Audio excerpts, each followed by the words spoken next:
ये वो नाली का कीड़ा है जिसने रामचरितमानस का अपमान करा है। मैं उससे बोलना चाहता हूँ, अगर तू अपने बाप की एक औलाद है, अगर तेरा बाप रियल में एक, अपनी माँ से पूछ लियो, मुझे नहीं पता, ठीक है भाई, अपनी माँ से पूछ लियो, अगर तू एक ही बाप की औलाद है तो साले तू बाइबल पे उंगली उठा, उस पर भी अब्द शब्द लिखा हुआ है। कुरान के ऊपर उंगली उठा, कुरान के कुछ आयतों पे जिहादी लिखा हुआ है, काफिर लिखा हुआ है, ये चीज़ गलत नहीं है। और बॉलीवुड में भी सेंसर बोर्ड को हटा के सनातन बोर्ड बनाओ। सनातनियों का अपमान अब देश बर्दाश्त नहीं कर सकता। हिंदू जाग चुका है और सनातन राष्ट्र बनाने का समय आ चुका है। भाई जब ये लोग पार्टी बदल लेते हैं तो धर्म बदलना इनके लिए कौन सी बड़ी बात है। ये तो बाप भी बदल लेंगे, अगर इनको पैसे दिए जाएं तो ये लोग तो अपना बाप भी बदल लेंगे। ये नालायक स्वामी प्रसाद मौर्य मलाई चाटने वाला धूर्त नेता है। अपने बेटे को टिकट दिलवाना चाहता था, बीजेपी ने मना कर दिया क्योंकि बेटी संघमित्रा मौर्य बदायूं से सांसद है। राम मंदिर बनाने वाले को, जो राम को लाया है हम उनको लाएंगे, गली गली भगवा लहराएंगे। देखना आप, ये जो मक्कार जो लोग हैं, ये जो स्वामी प्रसाद मौर्य जैसे, इन लोगों को शर्म तो आती है नहीं। हाँ, अगर महिलाओं से भेदभाव होता रामचरितमानस में तो देश की राष्ट्रपति द्रौपदी मुर्मू नहीं होती, इंदिरा गांधी कभी प्रधानमंत्री नहीं बन पाती, सरोजिनी नायडू तिरंगा झंडा नहीं फहरा पाती।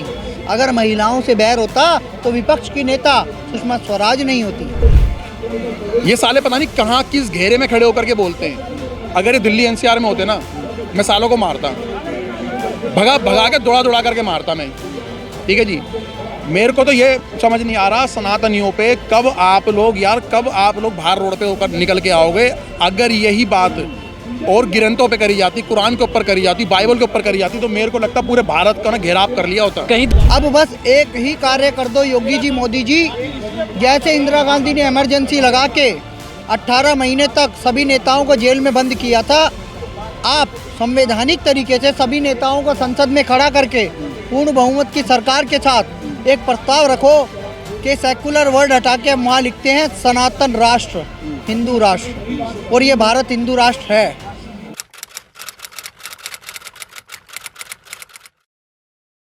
जाकी रही भावना जैसी, प्रभु मूरत देखी तिन तैसी।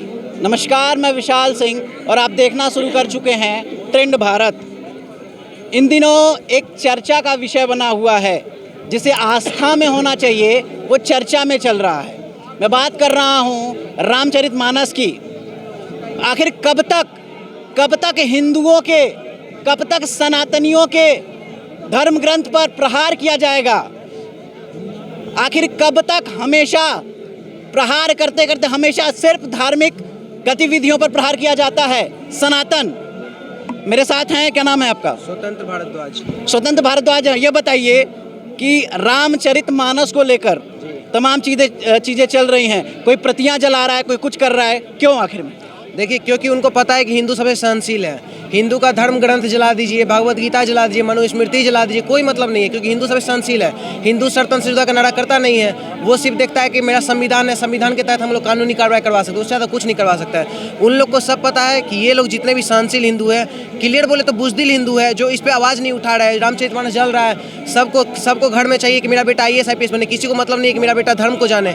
जिस दिन हिंदू का अगर बेटा धर्म को जानने लगेगा, उस दिन आपको चैलेंज करके बोलता है जो भी गलत चौपाई जो लेके आ रहा है, कोई भी ना गलत चौपाई का मुद्दा उठाएंगे और ना ही कोई जलाने का हिम्मत करेंगे। नहीं, ये बताइए कि कोई रामचरितमानस पे बोल देता है कि ये धर्म, ये जो धार्मिक ग्रंथ है ये नफरत फैलाता है, कोई उसके प्रतियां को जला रहा है। हिंदुस्तान में आखिर ये कब तक चलता रहेगा? हिंदुस्तान में ये तब तक चलते रहेगा जब तक हिंदू सोया रहेगा। जब तक हिंदू अपने धर्म को नहीं जानेगा, जब तक अपने धर्म का पालन नहीं करेगा, तब तक वो जलते ही रहेगा।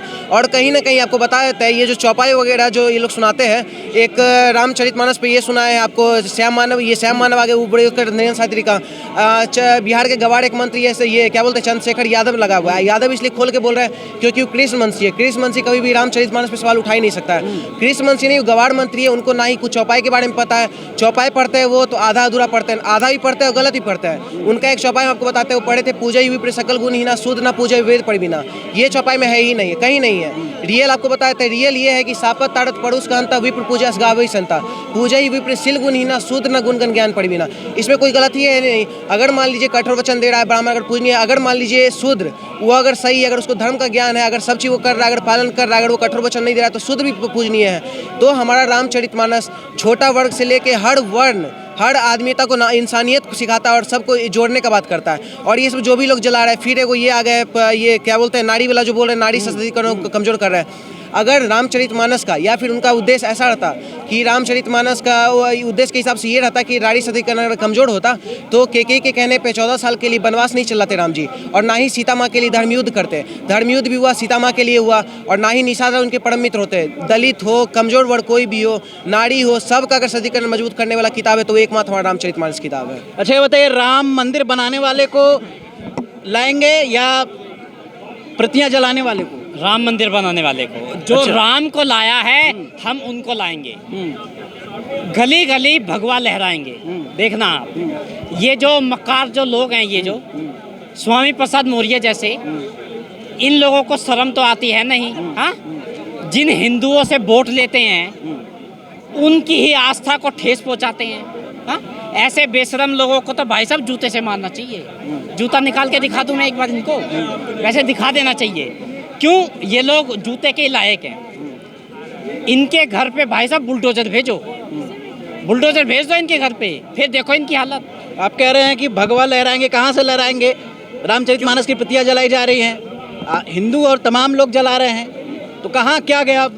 जो लोग जला रहे हैं ना, कुछ मक्कार लोग भी हैं, कुछ ऐसे हिंदू भी हैं जो अपना धर्म परिवर्तन करना चाह रहे हैं, जो अपना धर्म परिवर्तन करना चाहते हैं। ये स्वामी प्रसाद मौर्य जैसे लोग। भाई जब ये लोग पार्टी बदल लेते हैं तो धर्म बदलना इनके लिए कौन सी बड़ी बात है? ये तो बाप भी बदल लेंगे, अगर इनको पैसे दिए जाएं तो ये लोग तो अपना बाप भी बदल लेंगे। और ये स्वामी प्रसाद जैसे लोग ये अगर नहीं माने, देखो 10 लोगों के ऊपर तो FIR हो चुकी है, 5 लोगों को अरेस्ट भी कर लिया गया है। स्वामी प्रसाद मौर्य अभी है, अभी वो भाग चुका, तड़ी पार है, पर लेकिन ज़्यादा दिन तक नहीं रहेगा। बुलडोजर तैयार है उसके घर पे चढ़ने के लिए। जिस दिन मिलेगा उस दिन बुलडोजर से उसका अच्छी तरह स्वागत किया जाएगा, टेंशन ना लो। अच्छा बताइए सर, कब तक सनातनियों को टारगेट किया जाएगा? कब तक आखिर में हमारे धार्मिक ग्रंथों को टारगेट किया जाएगा? ये नालायक स्वामी प्रसाद मौर्य मलाई चाटने वाला धूर्त नेता है। अपने बेटे को टिकट दिलवाना चाहता था, बीजेपी ने मना कर दिया, क्योंकि बेटी संघमित्रा मौर्य बदायूं से सांसद है। अगर महिलाओं से भेदभाव होता रामचरितमानस में तो देश की राष्ट्रपति द्रौपदी मुर्मू नहीं होती, इंदिरा गांधी कभी प्रधानमंत्री नहीं बन पाती, सरोजिनी नायडू तिरंगा झंडा नहीं फहरा पाती। अगर महिलाओं से बैर होता तो विपक्ष की नेता सुषमा स्वराज नहीं होती, वो number 1 foreign minister Sushma Swaraj नहीं हो पाती, और संघमित्रा मौर्य बीजेपी से सांसद नहीं होती जो इसकी बेटी है। महिलाओं पे ये लोग इस देश में जातीय भेदभाव पैदा करके लड़ाई करवाना चाहते हैं, क्योंकि इनको पहले मुस्लिम वोट की इनको तलाश थी। मुस्लिमों ने वोट देना बंद कर दिया समाजवादी पार्टी को, तो अब ये जातीय संघर्ष करवाना चाहते हैं ST OBC का। पॉपुलर फ्रंट ऑफ इंडिया जो आतंकी संगठन जिस पे बैन लगा है, उसका भी एजेंडा वही है 2047 तक भारत को इस्लामिक राष्ट्र बनाओ। तो उनकी स्ट्रेटजी में ये वर्ड लिखा हुआ है कि हम इन जातियों को भड़काएंगे। जैसे आज़ादी से पहले खिलाफत आंदोलन चलाया था कट्टरपंथी मुसलमानों ने, उस खिलाफत के तहत एक मूवमेंट चली थी जिसमें अंबेडकर के कद के नेता प्रोफेसर जोगिंदर नाथ मंडल ने जिन्ना का साथ दिया था और गद्दारी करी थी भारत माता के साथ।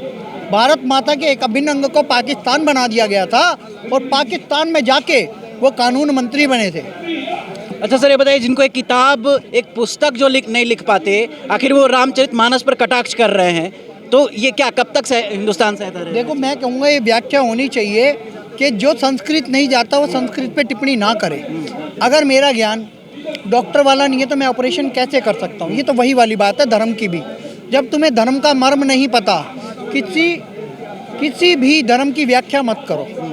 मैं हर धर्म मजहब के लिए बोल रहा हूँ, पहले उसके नाजिल फाजिल या महामंडलेश्वर या आप शंकराचार्य कुछ बन जाओ, आचार्य बन जाओ, पंडित बन जाओ, उसके बाद व्याख्या करो तो समझ आता है, वो एक डिबेट का विषय हो जाएगा। पर इन नालायकों, इन मूर्खों, इन धूर्तों से कौन भी डिबेट करे? चंद्रशेखर यादव वहाँ शिक्षा मंत्री जो शपथ लेते हैं संविधान की, कहते हैं हम कोई समाज में भेदभाव नहीं करेंगे, तो भेदभाव करने लगते हैं। दिल्ली का एक आम आदमी पार्टी का नेता, उसने भी यही कहा, मैं ब्रह्मा विष्णु महेश को नहीं मानता। तो भेदभाव मंत्री ही करेगा तो वो कैसे सरकार चलाएगा? उसे मंत्री रहने का अधिकार नहीं, उसे नेता रहने का अधिकार नहीं, जनता उन्हें नकारे। अच्छा बताइए, ये चीज़ें बागेश्वर धाम सरकार से शुरू हुई, वहाँ जब चर्चा का विषय बना, तमाम चीज़ें घूमने लगी, कोई संस्कृति पर कटाक्ष करता है, कोई हिंदू राष्ट्र पर कटाक्ष करता है, ये आखिर में क्या पूरी तरीके से सोची समझी साजिश है? इन सब के लिए हमारे माननीय मुख्यमंत्री योगी आदित्यनाथ जी ने सीधा जवाब दे दिया है। आपके चैनल पे भी मैंने बोला था, भारत में हिंदू राष्ट्र बनना चाहिए, जो बागेश्वर धाम ने भी कहा है। उसके समर्थन में योगी जी ने कहा है कि भारत का राष्ट्रीय धर्म सनातन धर्म है। अब बस एक ही कार्य कर दो योगी जी, मोदी जी, जैसे इंदिरा गांधी ने इमरजेंसी लगा के 18 महीने तक सभी नेताओं को जेल में बंद किया था, आप संवैधानिक तरीके से सभी नेताओं को संसद में खड़ा करके पूर्ण बहुमत की सरकार के साथ एक प्रस्ताव रखो कि सेकुलर वर्ड हटा के वहाँ लिखते हैं सनातन राष्ट्र, हिंदू राष्ट्र, और ये भारत हिंदू राष्ट्र है और इसकी व्याख्या करने की ज़रूरत नहीं है। जैसे अमेरिका का मूल धर्म क्या है? ईसाईयत।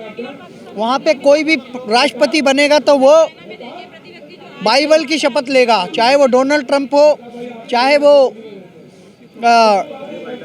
जो बाइडेन हो, जो बाइडेन जो है वो। भारत में भी गीता, रामायण, रामचरितमानस, वेद, उपनिषद, ये हमारे धार्मिक ग्रंथ हैं, और भी हैं, लेकिन इन पे शपथ रख के दिलाई जाए और इनका कभी कोई अपमान नहीं करेगा। और बॉलीवुड में भी सेंसर बोर्ड को हटा के सनातन बोर्ड बनाओ। सनातनियों का अपमान अब देश बर्दाश्त नहीं कर सकता, हिंदू जाग चुका है और सनातन राष्ट्र बनाने का समय आ चुका है। क्या सर, सनातनियों का अपमान हमेशा आखिर में क्यों हो रहा है? कोई प्रतियां जला रहा है, कोई रामचरितमानस पर बयान दे रहा है? राजनीति एक महत्व का मुद्दा है इसमें, दूसरा कुछ नहीं है। सब लोग जो काम करने वाले लोग, जो सिटीजन्स है, वो अपने अपने रह रहे हैं, लेकिन पॉलिटिकल इन्वॉल्वमेंट भी है थोड़ा। नहीं, पॉलिटिकल के लिए इतना गिर जाना कि सनातन पे सवाल उठा देना, ये तो गलत ही है। सनातन पे सवाल, तो कब तक सनातन इसको सहता रहेगा, ये बताइए? जब तक इकट्ठा नहीं होंगे, एकजुट नहीं होंगे, तब तक सही कर। कब तक इकट्ठा होंगे? होना चाहिए। अभी तो समय तो आ गया है होने का, जल्द हो ही जाएंगे। क्यों सर? देखो आखिर में कब तक कोई हमेशा सनातन सनातन सनातन, कोई और भी बहुत पंथ हैं, कोई कुछ नहीं बोलता, सनातन पे ही बोलता है। भाई साहब ने इतना हम सेकुलर हो गए हैं। भाई साहब ने अभी बोला ना भाई साहब कि समय आ गया है, तो समय आ नहीं गया, समय आपके सामने खड़ा हुआ है, ठीक है? तो छूने की जरूरत है बस। जिस तरीके से ये नाली के कीड़े, ये थोड़ा पानी ज़्यादा हो जाता है नाली में, तो ये थोड़े बाहर निकल के आ जाते हैं ये लोग, ठीक है जी, और फिर बारिश होती है तो फिर ये नाले में चले जाते हैं। इनका ये चलता रहेगा। ये वो नाली के कीड़े जिसने रामचरितमानस का अपमान करा है। मैं उससे बोलना चाहता हूँ, अगर तू अपने बाप की एक औलाद है, अगर तेरा बाप रियल में एक, अपनी माँ से पूछ लियो, मुझे नहीं पता, ठीक है भाई, अपनी माँ से पूछ लियो, अगर तू एक ही बाप की औलाद है तो साले तू बाइबल पे उंगली उठा, उस पर भी अब्द शब्द लिखा हुआ है। कुरान के ऊपर उंगली उठा, कुरान के कुछ आयतों पे जिहादी लिखा हुआ है, काफिर लिखा हुआ है, ये चीज़ गलत नहीं है। पूरी दुनिया को पता है, पूरी पृथ्वी को पता है ये चीज़ गलत नहीं है। रामचरितमानस में तारना लिखा हुआ है। तारना मतलब यार अगर आप परेशान हो, कहीं दिक्कत में हो, किसी चीज़ में, कोई पशु भी हो सकता है, कोई जानवर भी हो सकता है, चिड़िया भी हो सकती है, हम उसको देखेंगे यार, कहीं हम उस तरीके से देखेंगे उसको कि दिक्कत परेशानी में तो नहीं है। इन लोगों को बुद्धि कम है क्या? कौन लोग हैं ये लोग? ये सारे नकली हिंदू, सेकुलर हिंदू। मैं एक बात आपके चैनल के माध्यम से कहना चाह रहा हूँ भाई साहब, ये साले पता नहीं कहाँ किस घेरे में खड़े होकर के बोलते हैं। अगर ये दिल्ली एनसीआर में होते ना, मैं सालों को मारता, भगा के दौड़ा करके मारता मैं, ठीक है जी। मेरे को तो ये समझ नहीं आ रहा सनातनियों पे कब आप लोग बाहर रोड पे होकर निकल के आओगे। अगर यही बात और ग्रंथों पे करी जाती, कुरान के ऊपर करी जाती, बाइबल के ऊपर करी जाती, तो मेरे को लगता पूरे भारत का ना घेराव कर लिया होता। कहीं दूर नहीं जाएंगे सर, अभी हाल में ही नुपुर शर्मा ने एक किताब को लेकर बयान दिया था, और क्या से क्या हो गया। एक बात बताओ, नुपुर शर्मा बहन ने जो लिखा हुआ पढ़ा, मेरे देश की बड़ी बड़ी यूनिवर्सिटी, मेरे देश की जो एजुकेशन स्कूल, सरकारी स्कूल, मेरा बेटा लिखा हुआ तो कोई भी पढ़ सकता है भाई साहब। लिखा हुआ निपुल शर्मा बहन ने पढ़ दिया, उस पर इनको क्या आपत्ति होगी? उस पर इतने साथ दे, इसके अंदर नारे लग गए गुस्ताखे नबी की एक ही सजा, तन से जुदा सर तन से जुदा। क्या था भाई ये क्या था? कौन थे ये लोग सर तन से जुदा नारे लगाने लगे हैं? और हम लोग इतने वो कायर हो गए कि हमारी ग्रंथों को जला दिया गया, हमारी ग्रंथों को फाड़ दिया गया। आज अगर तुम लोग चुप बैठोगे तो भाई साहब ये तुम्हारी क्या कहते हैं गीता ही फाड़ेंगे फिर हमारी, ये तो फिर हमारी हनुमान चालीसा का भी अपमान करेंगे, फिर हमारी महाभारत की जो कॉपियाँ किताबें सबका अपमान होगा। अगर आप लोग बाहर नहीं निकल करके आए ना, तो आप ये सोच लो ये गलत आप लोग अपने साथ नहीं कर रहे हो, आने वाली पीढ़ी के साथ कर रहे हो। ये ना अभी तो हमारी 35 टुकड़े देख रहे हैं, कश्मीर में अपनी बहनों को मरते हुए देख रहे हैं, लोगों को कॉलोनियों से प्लान करते हुए देख रहे हैं, हमारे सनातन धर्म के लोगों के दरवाजों पे पर्चे लग जा रहे हैं। क्यों लग जा रहे हैं? कि हमें यहाँ से जाना है, हमारा घर में कान बिकाऊ बे। क्यों? क्योंकि आप लोग चुप बैठे हो। हम हिंदू सनातनों को चारों तरफ से घेरा जा रहा है, हर तरफ से मारा जा रहा है, जलाया जा रहा है, काटा जा रहा है, 35 टुकड़े करते जा रहे हैं, हमारी बहनों को सोते हुए जला दिया जा रहा है। लेकिन हिंदू चुप है, देखता है वीडियो, शांत हो जाता है, सुबह उठता है, ड्यूटी जाता है, खाता है, फिर सो जाता है। बस हिंदू का यही काम है, बस क्या है, इतना ही रहेगा तुम्हारा। अरे जिस धरती माता का तुम उगा हुआ अन्न खा रहे हो ना, अरे उसकी तो थोड़ी सी लाज रख लो। अरे ये तुम्हारी माँ बहन बेटियों को नोच नोच के खाएंगे ये लोग सब। ये सब एकजुट हो रहे हैं ये लोग ना साले नकली हिंदू हैं, ये मियाँ की औलाद हैं ये लोग। मैं तो आपके चैनल के माध्यम से कहना चाहता हूँ, और आपके चैनल को मैं बहुत बहुत धन्यवाद करना चाह रहा हूँ। आप लोग हमारी बात दूर तक पहुँचा दो भैया।